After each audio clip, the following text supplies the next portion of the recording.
사도행전 20장 18절에서 24절까지의 말씀 제가 읽어드리도록 하겠습니다.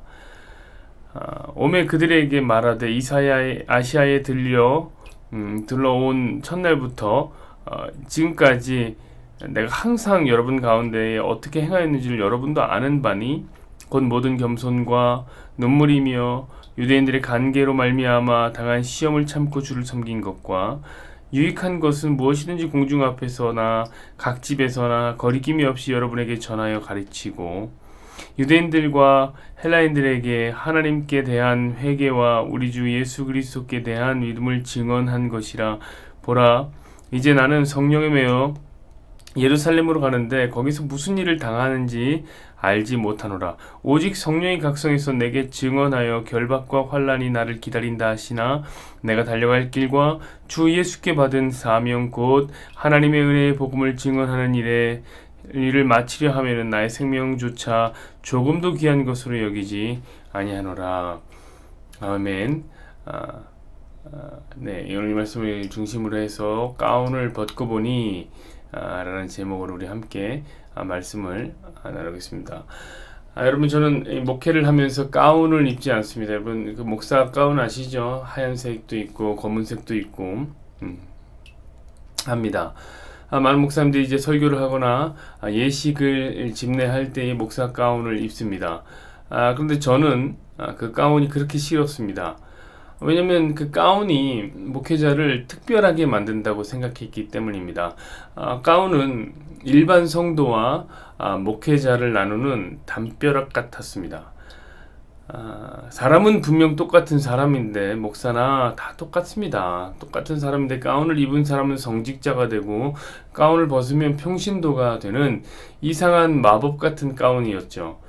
마치 천주교에 가면요, 우리 신부님들이 착용하는 로만 칼라 있잖아요. 이렇게 하얀색, 왠지 그것만 걸치기만 하면 사람이 달라 보이는 거예요. 사실 그것이 가운이 가지고 있는 힘이기도 합니다. 그리고 거기에는 더 거룩해 보이고자 하는 욕망이 담겨 있기도 하지요. 마치 그 슈퍼맨의 망토처럼 걸치기만 하면 힘이 솟아나는 거예요. 그래서 저는 가운을 입지 않습니다. 그뿐만이 아니죠. 더 나아가서 저는 정장에 넥타이도 하지 않습니다. 이유가 뭘까요? 같은 이유예요. 저는 목회자와 성도가 나뉘어지는 것이 정말 싫습니다. 너무 싫어요. 더 거룩한 사람이 있고 덜 거룩한 사람이 있고 이런 건 없습니다. 우리는 모두 주님의 어린 양일 뿐입니다. 목회자가 더 나은 것도 아니고 성도라고 부족한 것도 아닙니다. 저는 목회자가 그러니까 거룩한 업무를 감당한다고 이 성직자 코스프레를 하는 순간에 교회가 샤머니즘에 먹혀버리는 것을 숱하게 많이 봤습니다. 그래서 생각했던 거죠. 우리 태박교회는 그러면 안 되겠다. 이래서는 안 된다. 우리는 모두 같은 성도고 우리는 모두 사역자다. 바로 이것이 진짜 교회이고 우리 태박교회가 가진 생각입니다. 그럼 어떤 성도님들이 이렇게 말할지 모르겠습니다. 목사님, 전 성도는 맞는데 제가 왜 사역자죠? 전 사역자는 아닌데요. 그렇죠. 이렇게 물을 수 있습니다. 그러나 이유는 충분합니다. 왜냐하면 우리 모두는 주님께 각자가 받은 사명이 있고 사역이 있습니다. 그러니까 모두가 사역자죠, 여러분. 사랑하는 여러분, 성직자와 평신도를 가르는 기준 같은 것은 애초에 존재하지 않습니다. 저는 그런 생각으로 가운을 거절했던 겁니다. 입어도 돼요. 네, 그냥 거절했던 거죠. 오늘 본문을 읽으면서 문득 그런 생각이 듭니다. 가운을 벗은 것은 잘한 것인가? 참 잘한 일인가? 이런 생각이 듭니다. 자, 오늘 본문은 대사도 바울의 에베소 교회를 향한 마지막 부탁과도 같은 말씀입니다. 나이가 많아진 노사도 이 바울은 이제 에베소를 떠나게 되면 다시 돌아오지 못할 것이라는 것을 직감했습니다. 그러나 나이가 많이 들었기 때문에 못 돌아오는 거 아니에요. 나이 때문에 그런 거 아니고 하나님께서 바울에게 환난을 약속했기 때문입니다. 우리 22절, 23절 보시죠. 보라, 나는 이제 성령에 매여 예루살렘으로 가겠는데 거기서 무슨 일을 당하는지 알지 못하노라. 오직 성령이 각성해서 내게 증언하여 결박과 환난이 나를 기다린다 하시나. 아멘. 그렇습니다. 이제 바울은 몇 년이 지나면 순교를 할 것입니다. 그래서 지금 바울은 모든 것을 쏟아내며 자신의 진심을 에베소 교회를 향해서 전했던 겁니다. 그 바울의 이야기, 말씀을 요약하자면 뭐냐면 어떤 말이냐면, 여러분 놀라지 마십시오. 여기 지금 17절부터 38절의 이야기를 요약하자면 어떤 얘기냐면, 나처럼 살라는 거예요. 자기처럼 살아라. 자기를 본으로 삼으라 라는 권면입니다. 정말 대단하지 않습니까, 여러분? 여러분, 어떤 사람이 이런 말을 감히 할 수 있겠습니까? 나를 본받아서 살아라. 이렇게 말할 수 있는 사람은 정말 드뭅니다. 근데 바울은 당당하단 말이에요. 우리 18절 보십시다. 오매 그들에게 말하되 아시아에 들러서 온 첫날부터 지금까지 내가 항상 여러분들 가운데서 어떻게 행하였는지 여러분도 아는 바니, 자, 에베소의 많은 사람들이 바울의 삶을 보고 듣고 알고 있었습니다. 그런데도 나를 본받으라, 이렇게 얘기한 거예요. 이게 정말 대단한 자기 고백이라고 할 수 있을 것 같습니다. 바울의 삶은 어떤 것이었습니까? 19절. 곧 모든 겸손과 눈물이며 유대인의 간계로 말미암아 당한 시험을 참고 주를 섬긴 것과, 아멘. 자, 바울은 여러 시험을 만난 중에도 주님을 따랐습니다. 자, 복음을 전하면 좋은 일이 생겨야 나도 좋고 주님도 좋고 그렇게 기분 좋게 전도할 것 아닙니까? 그런데 바울은 복음을 전하면 전할수록 시험을 당했습니다. 강의 위험과 강도의 위험과 이방인의 위험과 신의 위험, 광야의 위험, 그리고 바다의 위험을 당했던 겁니다. 그럼 우리 같으면 어떻게 할까요? 예수 믿기 힘들죠. 그러면 복음을 전하는 것이 더더욱 쉬어야 될 일이 되는 것입니다. 그런데 바울은 안 그랬어요. 바울은 계속해서 복음을 전했습니다. 이 에베소에서 바울은 밤낮을 가리지 않고 복음을 전했습니다. 에베소 사람들이 그 증인입니다. 자, 20절, 21절의 말씀을 보시죠.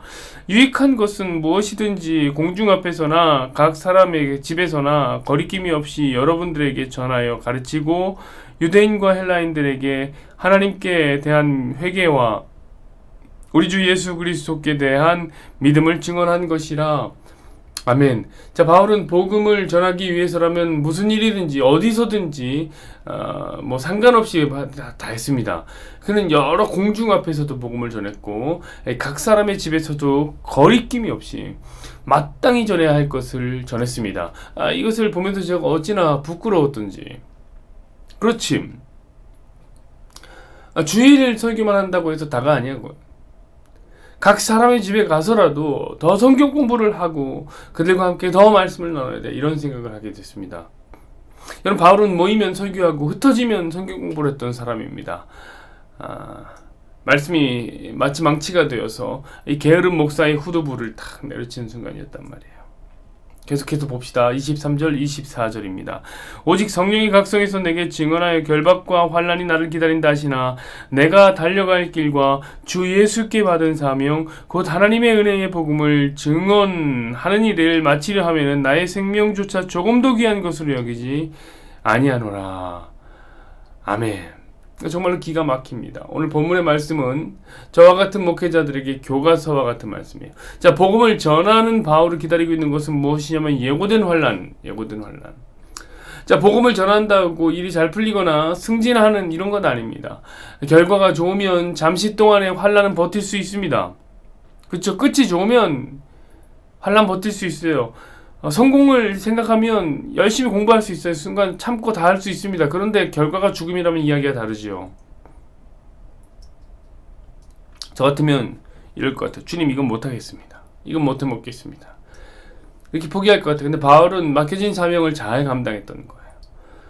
그는 자신의 생명도 아끼지 않고 하나님 앞에 드렸어요. 하나님의 은혜의 복음을 증언하게 하는 일을 마치려 하면은 나의 생명을 조금 더 귀한 것으로 여길 수 없다, 이렇게 얘기합니다. 여러분, 참으로 멋있지 않습니까? 저는 바울이 참 멋있는 사람 같아요. 심지어 여러분이 바울은 혹시나 이 복음의 이 복음 전파에 방해가 될까 봐 어디까지 하냐면 자비량으로 선교까지 감당을 한단 말이에요. 자비량 선교란 건 뭐냐면 교회에 녹을 받지 않고 사역을 하는 거예요. 자기가 벌어서.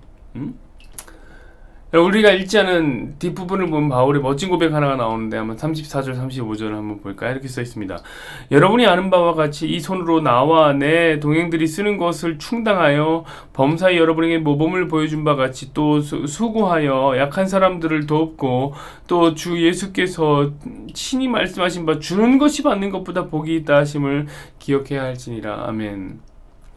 여러분, 우리는 바울의 직업을 잘 알고 있습니다. 이 텐트 메이커, 장막 치는 일을 했다는 것을 우리 알고 있습니다. 교회에서 일을 하면 여러분, 당연히 녹을 받는 것은 당연한 일이 아니에요. 그런데 돈 때문에 혹시 일한다고 할까봐, 그건 당연한 일인데 마땅히 받아도 되는데 혹시 당신 돈 때문에 일하는 거 아니야? 이런 얘기 들을까봐 직접 일을 하면서 복음을 전했던 겁니다. 전 정말 대단한 결단이라고 생각해요. 일을 하면서 같이 복음을 전하는 거, 이게 좀 쉬운 일이 아닙니다. 그래서 바울은 우리에게 말할 수 있는 것 같아요. 나를 본받으라. 나를 본받으라. 누구도 감히 하기 어려운 이야기를 바울은 담대하게 말했던 것입니다. 저도 죽기 전에 한 번쯤 이런 말을 하면서 죽는 것이 꿈입니다. 나를 한번 본받으시오. 이렇게 얘기할 수 있는 것. 참 감동되는 말이라고 생각합니다. 그런데 이 본문을 읽는데 문득 그런 생각이 제 머릿속을 막 파고들어 옵니다. 어떤 생각이냐면 나를 이토록이나 설레게 하는, 나를 이토록 도정시키는 이 바울의 고백이 오늘 이 본문의 이야기가 내가 아니라, 목회자가 아니라 성도들에게는 과연 어떻게 들릴까? 라는 생각이 든 거죠. 나처럼 감동이 될까? 나처럼 도전받을까? 당연히 그래야 하는 거 아닙니까? 왜냐면 여러분, 이 성경은 모든 사람에게 전하시는 하나님의 말씀이에요. 대상이 모든 사람, 저와 여러분. 그러니까 오늘 저와 여러분 역시 이 말씀의 대상이란 말이죠. 근데 많은 성도들이 이 말씀은 자신의 것이 아니라고 생각합니다. 이 말씀은 성직자들에게 하시는 말씀, 성직자들이 받아야 하는 말씀이라고 생각한다는 거예요. 그럼 저 역시 그렇게 이야기하지 않았습니까? 오늘 이 말씀은 목회자들에게 교과서 같은 말씀이라고 이야기하지 않았습니까? 반짝반짝 빛나는 바울의 삶을 보며 내가 아닌 목회자를 소환해내는 거죠. 여기서 목회자를 끌어내는 거죠. 전형적으로 평신도와 성직자를 구별하는 행위인 겁니다. 바울은 목회자니까 오늘의 말씀 우리 목사님이나 우리 전도사님이 잘 들어야 되는 말씀이야. 이런 생각을 하는 것이죠. 여러분 여기는 어떤 생각이 들었냐면은 어려운 삶은 목회자가 살고 좀 쉬운 것은 성도들이 하는 거지라는 이상한 신앙의 패배주의가 깔려있는 겁니다. 그럼 그런 것을 생각하니까 제가 얼마나 속상하던지. 왜요? 여러분, 저는 어떤 생각을 하고 있습니까? 이상한 이런 비교를 지우기 위해서 가운을 벗었던 거 아니에요? 이런 구분을 지우기 위해서, 성직자와 성도 이런 구분을 지우기 위해서 가운을 벗었던 거 아닙니까?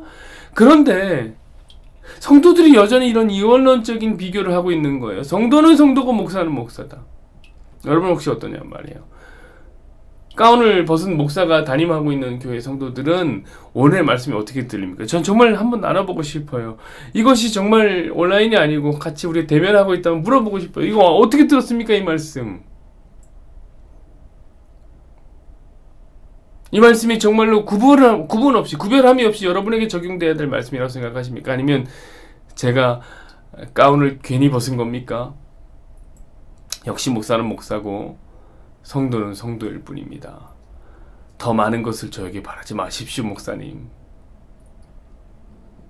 이렇게 성도들이 제가 가운을 벗으려고 하니까 막 가운을 입히고, 목사 입으세요 이렇게 하는 겁니까?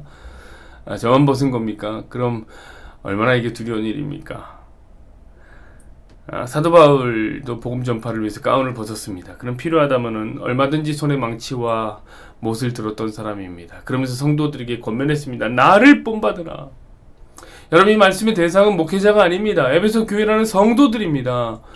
사랑하는 여러분, 저 역시 이 복음을 우리가 잘 이해하도록 가운을 벗었습니다. 그런데 여전히 성도들이 가운을 목회자에게 입히고 있다면 그것이야말로 참 슬픈 일인 것 같습니다. 저 역시 다시 가운을 입어야 할까요, 여러분? 여러분, 누가 성도고 누가 성직자입니까? 누가 평신도입니까? 혹시 제가 가운을 입으려면 가운을 벗기세요. 여러분이 목사요. 여러분이 바울입니다. 여호와는 내게 복을 주시고 너를 지키시기를 원하며 여호와는 그의 얼굴을 내게 비추사 은혜 베푸시기를 원하며 여호와는 그의 얼굴을 내게로 향하여 드사 평강 주시기를 원하노라. 아멘. 하나님,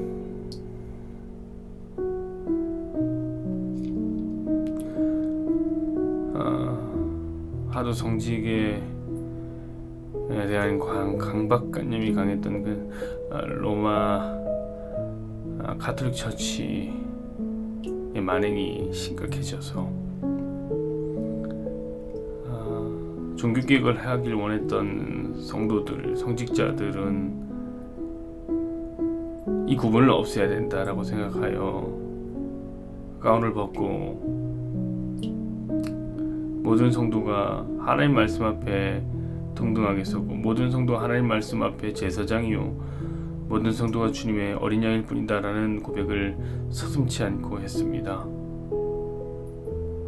모든 사람들은 하나님의 사명을 주어받은 사역을 받은 사역자요 그들이 교회를 이루고 교회를 이끌고 나아가며 그들이 바로 하나님 말씀을 지키고 소유해야 될 하나님 성도인 것입니다. 평신도와 성직자를 나누는 그런 기준은 애초부터 없었고 그것을 기준을 자꾸 삼으려고 한다면 그것은 없애야 하는 구습인 것입니다. 그래서 주의 종이 가운을 벗지 않았습니까? 주여, 요즘 그런 생각이 듭니다. 괜히 가운을 벗었나? 다들 목사 가운이 입는 게 편한데 내가 혼자만 벗은 것인가? 다들 그래, 목사는 목사고 성직자는 성직자고 평신도는 평신도야 라고 생각하고 있는데 다들 저에게 가운을 입히는데 혼자만 벗었나? 그런 생각이 듭니다. 가운을 입고 벗고가 뭐가 중요합니까, 하나님? 그런 거 하나도 중요한 게 아니고 우리가 어떤 생각을 갖고 있느냐가 중요한데 하나님 그 중요한 생각을 놓쳐버린 것 같아서 너무나 두렵고 죄송스럽고 하나님 앞에 어떤 마음으로 서야 되는지 모를 때가 있습니다.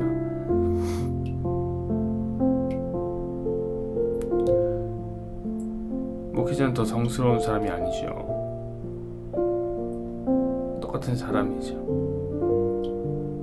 그리고 오늘 말씀 앞에 섭니다. 오늘 말씀은 누구에게 주실 하나님 말씀입니까?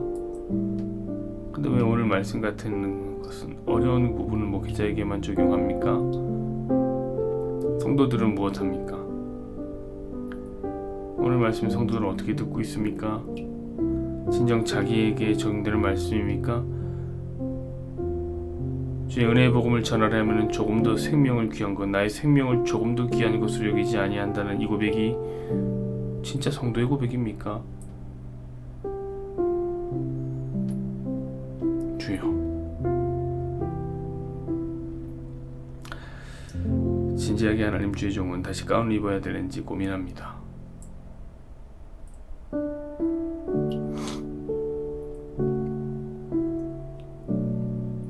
아직은 시기상조일 수도 있고 고민이 참 많습니다. 주의 은혜가 우리 태박교회 또 한국교회의 이 강단과 서로의 역할에 대해서 충돌하고 고민하는 모든 성도들에게 의미 있게 전달되기만을 소망합니다. 하나님, 우리가 어떤 사람들인지 분명히 인지하게 하시고 오늘 말씀이 어떻게 노를 향하고 있는지 분명하게 깨닫게 하여 주옵소서.